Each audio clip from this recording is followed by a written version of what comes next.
আমি মুনমুন আক্তার, সহকারী শিক্ষক, বাংলা বিভাগ, Shamsul Hasan school and college. Online ক্লাসে তোমাদের সবাইকে স্বাগত। আজকে আমি বাংলা দ্বিতীয় পত্র দশম শ্রেণীর একটি গুরুত্বপূর্ণ অধ্যায় পড়াবো, যার নাম হচ্ছে কারক।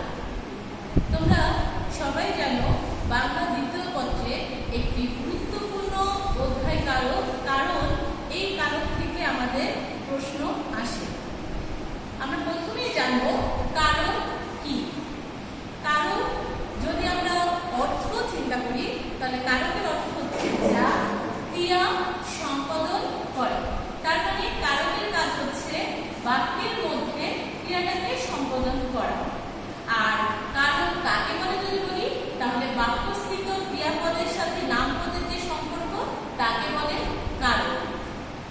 কারকে আমরা যদি একটা মানুষ কল্পনা করি, তাহলে কারকের প্রকারভেদগুলো আমাদের সামনে চোখে পড়ে। কারকের প্রকারভেদ আছে 6টি। আসলে দেখি কারকের প্রকারভেদ 6 প্রকার: কর্তৃকারক, কর্মকারক, করণকারক, সম্প্রদানকারক, অপাদানকারক আর অধিকরণকারক। এই 6 ধরনের কারককে আমরা একটা মানুষ যদি চিন্তা করে নেই, তাহলে চিন্তা করছি যে আমি হচ্ছি কর্তৃকারক। আমি কি করছি, কি জিনিসটা আমি করছি সেটা হয়ে যাচ্ছে আমার কর্মকারক। আমি কিসের দ্বারা কাজটি করছি সেটা হয়ে যাচ্ছে আমার করণকারক। আমি যে কাজটা করছি সেটা আমার জন্য না রেখে কাউকে আমি একদম দান করে দিয়ে দিলাম আর ফেরত নিলাম না, তাহলে সে হয়ে যাবে আমার সম্প্রদানকারক। আমি কোথা থেকে এলাম, কোথা থেকে উৎপন্ন হলাম, এরকম যদি চিন্তা করি, সে হচ্ছে আমার অপাদানকারক। আর আমি কোন স্থানে আছি, কোন সময়ে আছি, এটা যদি চিন্তা করি, তাহলে হচ্ছে আমার অধিকরণকারক। এই 6 ধরনের কারকে এটা একটা সাধারণ বেসিক ধারণা যে কারকের প্রকারভেদগুলো কি কি ধরনের হয়ে থাকে। কারকের প্রকারভেদের সাথে সাথে আমাদের কারক পরিচ্ছেদে আমরা আরেকটা বিষয় লাগবে, সেটা হচ্ছে বিভক্তি।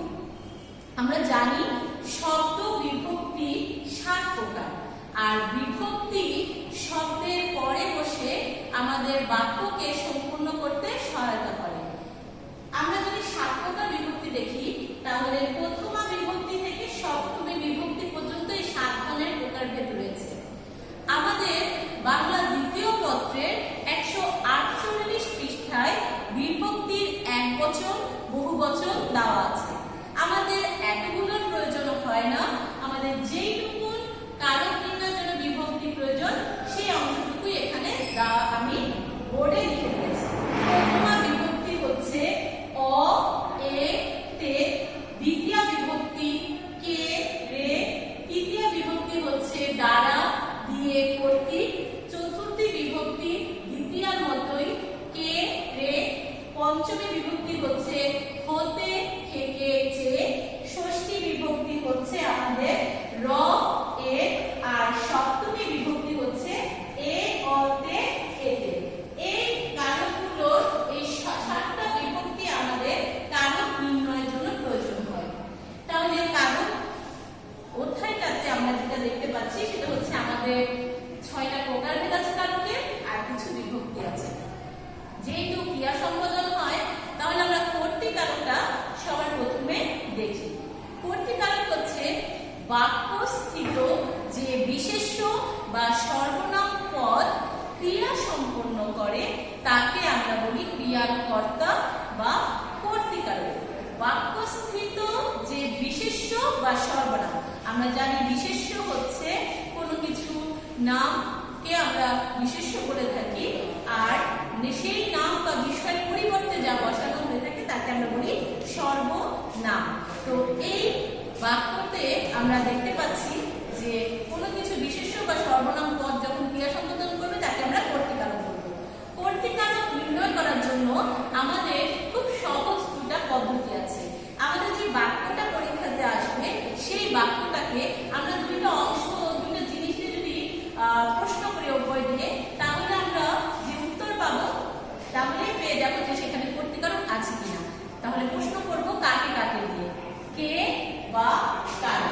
আমরা যদি কে বা কারা এই দুইটা অংশ দিয়ে প্রশ্ন করি এবং যদি উত্তর পাই, তাহলে আমরা তাকে যে কারকটা বলবো সে হচ্ছে কর্তৃকারক। এই কর্তৃকারকের উদাহরণ হিসেবে তোমাদের বইতে বেশ কিছু উদাহরণ আছে। যেমন আমি বললাম মেয়েরা ফুল তুলে, কে ফুল তুলে, মেয়েরা ফুল তুলে, কে ফুল তুলে। মেয়েরার নিচে আন্ডারলাইন করা থাকবে, পরীক্ষাতে আসবে মেয়েরা ফুল তুলে নিম্ন রেখা শব্দটিতে কোন কারকের কোন বিভক্তি। তাহলে মেয়েরা ফুল তুলে আমরা কি পাচ্ছি, আমরা তাকে পেয়ে যাচ্ছি কর্তৃকারক। আচ্ছা, এরপরে আমরা কারকের প্রকারভেদে যদি আমরা দেখি, তাহলে কারকের কর্তৃকারকের প্রকারভেদে আমরা 4 ধরনের কর্তাকে পাবো।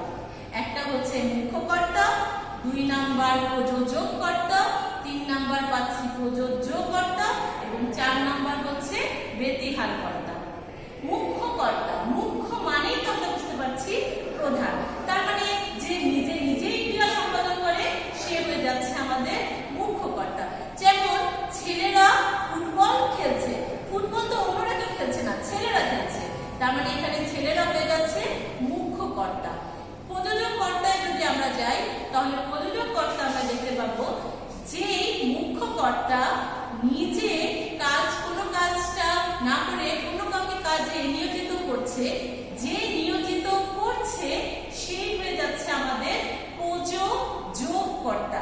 সে নিজে করে না, অন্যকে দিয়ে কাজটা করায়। যেমন শিক্ষক ছাত্রদের ব্যাকরণ পড়াচ্ছে, এই বাক্যটিতে শিক্ষক হয়ে যাচ্ছে আমাদের মুখ্য কর্তা, কারণ শিক্ষক নিজে করছে না, ছাত্রদের পড়াতে নিয়োজিত করছে। এরপরে আমরা যদি আসি প্রযোজ্য কর্তা, তাহলে যাকে দিয়ে মুখ্য কর্তা বা প্রযোজক কর্তা ক্রিয়ার কাজটি সম্পাদন করছে তাকে আমরা বলি প্রযোজ্য কর্তা। পূর্বের উদাহরণটিতে যদি আমরা যাই, শিক্ষক ছাত্রদের ব্যাকরণ পড়াচ্ছে, তাহলে কাদের পড়াচ্ছে, ছাত্রদের, ছাত্ররা পড়ছে, তাহলে এই বাক্যে প্রযোজ্য কর্তা হচ্ছে ছাত্ররা। আর 4 নম্বর প্রকারভেদ হচ্ছে ব্যতিহার কর্তা। ব্যতিহার কর্তা মানে হলো দুইটা কর্তা থাকবে যারা কি করছে, দুজন আলাদা কর্তা কিন্তু তাদের কাজটা একই, এই ধরনের কর্তাকে আমরা বলে থাকি ব্যতিহার কর্তা। যেমন উদাহরণ হিসেবে বলতে পারি বাঘে মহিষে এক ঘাটে জল খায়। বাঘ পশুদের মধ্যে আলাদা প্রজাতি, মহিষ আলাদা প্রজাতি, কিন্তু উভয় কি করছে, একটা ঘাটে নদীর তীরে তারা গিয়ে জল খাচ্ছে, কাজটা একই। এই ধরনের যখন আমরা কর্তাকে পাবো তাকে বলা হয় প্রযোজ্য, তাকে বলা হচ্ছে ব্যতিহার কর্তা। কর্তৃকারকে আরেকটা গুরুত্বপূর্ণ বিষয় রয়েছে, সেটা হচ্ছে কর্তৃকারকে বাচ্য বা প্রকাশ ভঙ্গির উপর নির্ভর করেও 3 ধরনের কর্তা আমরা পেয়ে থাকি। সেটা হচ্ছে কর্মবাচ্যের কর্তা, ভাববাচ্যের কর্তা আর কর্মকর্তৃবাচ্যের কর্তা। তাহলে কর্মবাচ্যের কর্তাটা কি, কর্মবাচ্য তার মানে যেখানে আমাদের কর্মটা প্রাধান্য পাচ্ছে, কর্তার কাজ করছে। যেমন পুলিশ দ্বারা চোর ধৃত হয়েছে, তাহলে কে ধৃত হয়েছে, পুলিশ, চোর ধৃত হয়েছে, কে করেছে, পুলিশ করেছে। তাহলে এই বাক্যে চোরকে ধরাটা এখানে মুখ্য বিষয়টা ছিল, তাই পুলিশ হয়ে যাচ্ছে এখানকার কর্মের কাজটা, যেহেতু সে সম্পাদন করে দিয়েছে তাই সে হয়ে যাচ্ছে আমাদের কর্মবাচ্যের কর্তা। এরপরে যদি আমরা ভাববাচ্যের কর্তায় যাই, তাহলে দেখব আমার যাওয়া হবে না। আমরা জানি ভাববাচ্যের ক্ষেত্রে ক্রিয়ার প্রাধান্যটাই মুখ্য হয়, যাওয়া হবে না, এখানে যাওয়া হবে নাটাই মুখ্য। কে, আমার, যখন আমি আমাকে নির্দেশ করছি, আমার যাওয়ার উপর নির্ভর করছে অনুভবের উপরে, তখন সেটা হয়ে যাচ্ছে আমার ভাববাচ্যের কর্তা। আর তারপরে আছে আমাদের কর্মকর্তী বাচ্যের কর্তা। কর্মকর্তী বাচ্যে কর্মকর্তা এখানে প্রাধান্য থাকে এবং সে কর্তৃ স্থানীয় হয়ে থাকে। যেমন বাঁশি বাজে, বাঁশি তো নিজে নিজে বাজছে না, কেউ বাজাচ্ছে, কিন্তু এখানে কর্তাটা উচ্চ অবস্থায় আছে।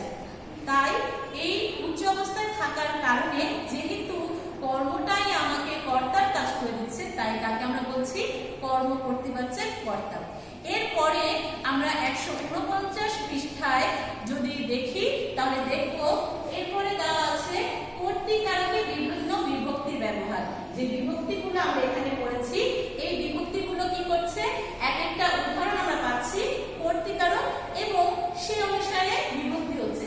যেমন যদি আমরা প্রথম উদাহরণটা দেখি তাহলে বলা হয়েছে হামিদ বই পড়ে। কে বই পড়ে? হামিদ। তাহলে এটা কর্তৃকারক। তাহলে তার বিভক্তিটা কি? হামিদ। এরপরে আর কোনো বিভক্তি নেই। আর যেখানে আর কোনো বিভক্তি থাকে না সেটা হয় প্রথমা বা শূন্য বিভক্তি। এরপরে যদি আমি বলি বশিরকে যেতে হবে, কাকে যাচ্ছে? বশিরকে যেতে হচ্ছে। তাহলে যখন আমরা বশিরকে পাচ্ছি তারপরে একটা কে বিভক্তি যুক্ত করা হয়েছে, এই কারণে বশির হয়ে যাচ্ছে আমাদের কর্তৃকারক এবং কে বিভক্তি যুক্ত হওয়ার কারণে হয়ে যাচ্ছে দ্বিতীয় বিভক্তি। তার মানে কর্তৃকারকে দ্বিতীয় বিভক্তি যুক্ত হয়েছে। এভাবে আমাদের বইতে 150 পৃষ্ঠা পর্যন্ত কারো কর্তৃকারকের সাথে কোন কোন বিভক্তি যুক্ত হয়েছে সেই ধরনের উদাহরণ রয়েছে। তোমার উদাহরণগুলো খুব ভালো করে পড়বে। প্রথমে বেসিক ধারণাটা নেওয়ার পরে নিজেরাই চেষ্টা করবে যে তুমি বিভক্তিটা নির্ণয় করতে পারছো কিনা, কারকটা নির্ণয় করতে পারছো কিনা। এই ছিল আমাদের কর্তৃকারক। এবার আসলে আমরা দ্বিতীয় কারকটাতে যাব, সেটা হচ্ছে কর্মকারক। কর্মকারক নির্ণয় করার জন্য আমাদের একটা উপায় আছে। আমরা কর্তৃকারকে যেমন প্রশ্ন করেছি কর্মকারককে আমরা ঠিক সেরকমই প্রশ্ন করব। তার আগে আমরা জেনে নিই কর্মকারক জিনিসটা কি। যাকে আশ্রয় করে কর্তা ক্রিয়া সম্পন্ন করে তাকে আমরা কি বলি? কর্মকারক। যাকে আশ্রয় করে তার মানে এমন কোন একটা বিষয় থাকবে যে কি করবে, কর্তার কাজটাকে সহজ করে দেবে। যেমন আমি যদি বলি আগের বাক্যের মতো নাসিমা ফুল তুলছে, তাহলে নাসিমা কে ফুল তুলছে? সে আমার কর্তৃকারক। কি তুলছে? ফুল তুলছে। তাহলে ক্রিয়া কোথায় রয়েছে? তুলছে মধ্যে। তাহলে মাঝখানে যে ফুল শব্দটা আমরা বলছি সেই বিষয়টাই হচ্ছে আমার কর্ম। আর কর্ম যে কারকের মধ্যে মুখ্য থাকে সে হচ্ছে আমাদের কর্মকারক। যেমন আমরা যদি কর্মকারকের মধ্যে দুই ধরনের প্রশ্ন করে উত্তর পাই তাহলে যে কর্মকারকটা নির্ণয় করা আমাদের জন্য সহজ হবে। সেই প্রশ্ন দুটো কি হবে? প্রশ্ন দুটো আমরা বলবো কি বা কাকে। কি বা কাকে দিয়ে প্রশ্ন করার পরে যখন আমরা উত্তর পাবো তখন তাকে আমরা বলবো কি? কর্মকারক। কর্মকারক দুই ধরনের আছে, যেমন মুখ্য কর্ম এবং গৌণ কর্ম। মূলত মুখ্য কর্মটা হয়ে থাকে বস্তুবাচক আর গৌণ কর্মটা হয়ে থাকে ব্যক্তিবাচক। কর্মকারকের প্রকার কিন্তু আমরা 4 ধরনের কর্ম পাই, যেমন সকর্ম ক্রিয়ার কর্ম, প্রযোজক ক্রিয়ার কর্ম, সমধাতুজ কর্ম আর উদ্দেশ্য এবং নির্ধারণ। সকর্ম ক্রিয়ার কর্ম আমরা জানি সকর্মক বলতে বোঝায় কি বা কাকে দিয়ে প্রশ্ন করার পরে যদি আমরা উত্তর পাই তাকে আমরা বলি সকর্ম ক্রিয়ার কর্ম। তাহলে নাসিমা ফুল তুলছে, কি দিয়ে প্রশ্ন করার পরে যখন আমি উত্তর পেয়ে গেলাম তখন সেটা হয়ে যাচ্ছে আমার সকর্ম ক্রিয়ার কর্ম। প্রযোজক ক্রিয়ার কর্ম আমরা করতে কারকে যেমন প্রযোজক পেয়েছি যে নিজে না করে অন্যকে দিয়ে করাচ্ছে। যেমন এখানে যদি আমি বলি ছেলেটিকে বিছানায় শোয়াও, আমি নিজে গিয়ে ছেলেটিকে শোয়াচ্ছি না, কাউকে মুখে বলছি ছেলেটিকে বিছানায় শোয়াও। এখানে ছেলেটিকে কাকে বিছানায় শোয়াও? ছেলেটিকে। তার মানে কাকে দিয়ে প্রশ্ন করার উত্তর পাওয়ার কারণে আমাদের সে হয়ে যাচ্ছে প্রযোজক কর্ম। এরপরে বলা হয়েছে সমধাতুজ কর্ম। আমরা যদি উদাহরণ দেখি খুব এক ঘুম ঘুমিয়েছে,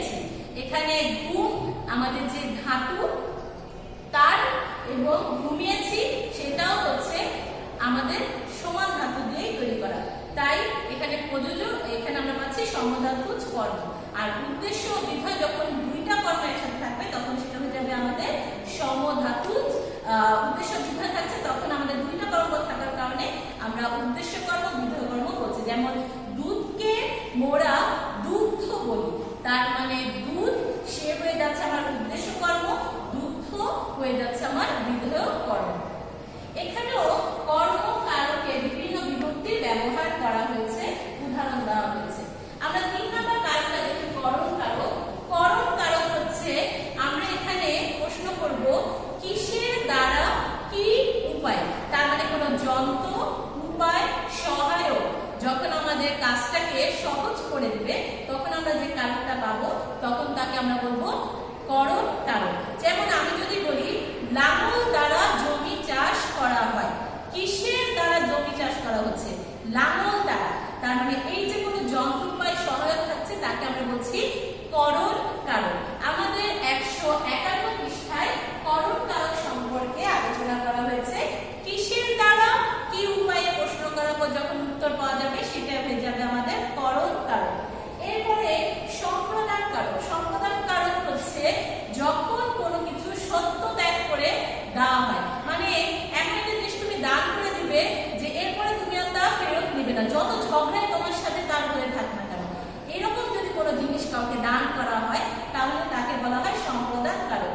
যেমন আমি যদি বলি বস্ত্রহীনকে বস্ত্র দাও, তার মানে যার বস্ত্র নেই তাকে বস্ত্র দিচ্ছ, এটা সম্প্রদান কারক। কিন্তু যদি বলি ধোপাকে কাপড় দাও, ধোপা কিন্তু তুমি সবসময় সাহায্যের জন্য কাপড়টা দিয়ে দিচ্ছ না, ধুতে দিচ্ছ, তাই সেটা আমাদের সম্প্রদান কারক হবে না। আমাদের 151 আর 152 পৃষ্ঠার এই অংশটুকুতে সম্প্রদান কারক নিয়ে আলোচনা করা হয়েছে। এরপরে যে কারকটা আমরা পাবো সেটা হচ্ছে আমাদের অপাদান কারক। অপাদান কারক হচ্ছে কোনো কিছু থেকে যদি বিচ্যুত হয়, বিহিত হয়, বিরত হয়, আরম্ভ হয়, বহির্ভূত হয়, এরকম বা কেউ ভীত হয়, এরকম যদি হয় তাকে আমরা বলি অপাদান কারক। যেমন যদি এমন বলি যে সোমবার থেকে পরীক্ষা শুরু, তাহলে কবে থেকে পরীক্ষা শুরু হচ্ছে? সোমবার থেকে। তাহলে কোনো কিছু আরম্ভ হওয়ার বিষয়ে যদি আমরা প্রশ্ন করে উত্তর পাই তাহলে সেটা হয়ে যাচ্ছে আমাদের অপাদান কারক। কিংবা যদি আমরা বলি যে দুধ থেকে দই হয়, তার মানে দই কিন্তু আগে তৈরি হয় না, আগে দুধ সেটা আমাদের তৈরি করে দইয়ে পরিণত হচ্ছে, তার মানে কোনো কিছু থেকে দুধ থেকে আমরা দইকে গৃহীত করছি, এরকম কোনো গৃহীত যদি হয় তাহলে তাকে আমরা অপাদান কারক বলি। কিংবা বনে বাঘের ভয়, কোনো একটা বন জঙ্গলে আমরা বাঘকে ভয় পাচ্ছি, এরকম যদি ভীতির কোনো বিষয় হয় সেটি আমাদের হচ্ছে অপাদান কারক। আমাদের অপাদান কারকেও কোন কারকে কোন বিভক্তি এখানে আমাদের বইয়ের 152 পৃষ্ঠায় আলোচনা করে দেওয়া হয়েছে। আমাদের শেষ যে কারকটি রয়েছে সেটা হচ্ছে অধিকরণ কারক। অধিকরণ কারকের ক্ষেত্রে আমরা দেখতে পাই যে অধিকরণ কারক হচ্ছে ক্রিয়ার কাল বা সময় এবং ক্রিয়ার বিষয়, এই দুইটা ক্রিয়া সম্পাদনের যে কালটা পাচ্ছি এবং যে বিষয়টা পাচ্ছি তাকে আমরা বলছি অধিকরণ কারক। অধিকরণ কারকে আমরা একটা গুরুত্বপূর্ণ বিষয় পাবো সেটা হচ্ছে ভাবাদিকরণ কারক। এখানে অধিকরণ কারক 3 প্রকার, একটা কালাদিকরণ, একটা আধারাদিকরণ আর একটা হচ্ছে ভাবাদিকরণ। কালাদিকরণ হচ্ছে আমাদের সময়, আধারাদিকরণ হচ্ছে আমাদের কোনো স্থানকাল, আর ভাবাদিকরণ হচ্ছে ক্রিয়াটা কোনো ক্রিয়ার যে ভাব সে অন্য একটা ক্রিয়া সেই ভাবটাকে প্রকাশে সহায়ক হলে তাকে আমরা ভাবাদিকরণ কারক বলে থাকি। ভাবাদিকরণ কারক সবসময় সপ্তমী বিভক্তির হয়ে থাকে। অধিকরণ কারক 3 প্রকার, ঐকদেশিক, অভিব্যাপক আর বৈষয়িক। ঐকদেশিক কারক অধিকরণ কারক বলতে বোঝায় কোনো বিশাল স্থানের মধ্যে যদি অল্প কোনো জায়গাকে নির্দেশ করে, যেমন পুকুরে মাছ আছে তার মানে পুরো জায়গায় তো মাছ ছড়িয়ে নেই, পুকুরে একটা নির্দিষ্ট জায়গায় জায়গায় মাছ থাকে, এই হয়ে যাচ্ছে আমাদের ঐকদেশিক। কিন্তু যদি আমি কথাটা বলি পুকুরে পানি আছে তার মানে পুকুরের পুরো জায়গায় ছড়িয়ে আছে পানি, সে হয়ে যাচ্ছে আমার অভিব্যাপক। আর যখন আমি বলবো ছেলেটি অঙ্কে কাঁচা ব্যাকরণে ভালো বা ছেলেটি অঙ্কে ভালো ব্যাকরণে আরো ভালো, এরকম যখন হবে একটা পজিটিভ নেগেটিভ কিংবা একটা পজিটিভ আর একটা আরো বেশি পজিটিভ, এরকম যখন হবে তাকে আমরা বলবো অভিব্যাপক। এই আমাদের কারক, কারকের সাথে বিভক্তি সম্পৃক্ত। এছাড়াও দুটো বিষয় রয়েছে, একটা হচ্ছে সম্বন্ধ পদ আর একটা হচ্ছে সম্বোধন পদ। সম্বন্ধ আর সম্বোধন পদ কারকের বৈশিষ্ট্য থাকলেও তারা কারক নয়, কারণ সম্বন্ধ পদে কর্তার সাথে সরাসরি ভাবে ক্রিয়ার সম্পর্ক থাকে না। যেমন আমি যদি বলি মতিনের ভাই বাড়ি যাবে, তাহলে মতিন বাড়ি যাচ্ছে না, তার ভাই বাড়ি যাচ্ছে, তাই সরাসরি সম্পর্ক না থাকার কারণে সে কারক নয়। সম্বন্ধ পদ এখানে 155 পৃষ্ঠায় তোমরা বেশ কিছু সম্বন্ধ পদের প্রকারভেদগুলো পাবে, যেগুলো হয়ে যাচ্ছে আমাদের ছোট ছোট করে শুধু শব্দ দেওয়া আছে, যেমন গাছের ফল, হাতির দাঁত, এগুলো কোন কোন অর্থে সম্বন্ধ বসেছে। আর শেষ নাম্বার যেটা আছে হচ্ছে সম্বোধন পদ, সেও কারক নয়, কারণ সে কোনো কিছুকে ডাকা বা কাউকে সম্বোধন করার কারণে ব্যবহৃত হয় বলে আমরা যেমন ও হে, ও গো, ওই, ওরে এই শব্দগুলো ব্যবহার করি, এগুলো কারক নয়। এই ছিল আমাদের কারক অধ্যায়। তোমরা সবাই খুব মনোযোগ সহকারে কারক চ্যাপ্টারটা পড়বা। সেখানে যে প্রশ্নগুলো দেওয়া থাকে সেই প্রশ্নগুলো আমাদের অনুশীলনীতে আছে, সেই অনুশীলনীগুলোর প্রশ্ন সলভ করার চেষ্টা করবে। সবাই ভালো থাকবে।